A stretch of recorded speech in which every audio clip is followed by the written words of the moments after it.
আমার বাপ মার আম্বল থেকে ধানের শীষ, কারণ ধানের শীষে থাকে 12 টাকা চালের কেজি খাইছি।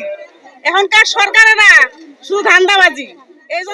আসন্ন ত্রয়োদশ জাতীয় সংসদ নির্বাচনকে কেন্দ্র করে সরগরম গাজীপুর 1 আসন। ধানের শীষের প্রার্থী সাবেক মেয়র মুজিবুর রহমানের পক্ষে জনাব মোহাম্মদ রফিকুল ইসলাম ওরফে গেদা মাতাব্বরের নেতৃত্বে বিশাল জনসভা করেছে বিএনপি ও অঙ্গ সংগঠনের নেতাকর্মীরা। বিস্তারিত থাকছে গাজীপুর থেকে মোহাম্মদ মমিনুল ইসলামের প্রতিবেদনে। নির্বাচনী হাওয়া বইছে গাজীপুর 1 আসনে।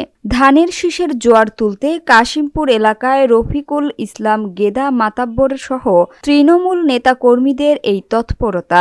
বৃহস্পতিবার বিকালে কাশিমপুর বিএনপির সহসভাপতি রফিকুল ইসলাম গেদা মাতাব্বরের নেতৃত্বে 4 নং ওয়ার্ড শারদাগঞ্জ মধ্যপাড়া এলাকায় আয়োজন করা হয় এক বিশাল জনসভার। 10 মিনিট পরে তারপর আমরা আজকের দীর্ঘ 17 বছর পরে আমরা যে সুযোগ পেয়েছি আগামী 12 তারিখ, সেই 12 তারিখের উদ্দেশ্যে উক্ত জনসভায় বক্তারা বলেন, উন্নয়নের ধারা অব্যাহত রাখতে সাবেক মেয়র মুজিবুর রহমানকে সংসদে পাঠানোর বিকল্প নেই। ব্যালট সিলের মাধ্যমে জনাব তারেক রহমানের ধানের শীষের বিজয় আনতে হবে। এ সময় উপস্থিত ছিলেন কাশিমপুর থানা বিএনপির সাধারণ সম্পাদক আব্দুর রহিম মাতব্বর সহ অন্যান্য অঙ্গ সংগঠনের নেতৃবৃন্দ। উক্ত জনসভায় সাধারণ মানুষের বিপুল উপস্থিতি সমাবেশকে এক বিশাল জনসমুদ্রে পরিণত করে। আমরা ইচ্ছা করে আসছি ধানের শীষের মানে ভোট দিব আমরা 12 তারিখে মাতাব্বর। হ্যাঁ, আমরা আসছি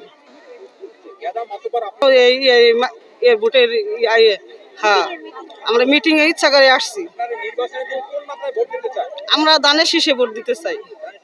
হ্যাঁ, আমরা বক্তারা আগামী নির্বাচনে ধানের শীষের বিজয় নিশ্চিত করতে ভোটারদের দাঁড়ে দাঁড়ে যাওয়ার আহ্বান জানান।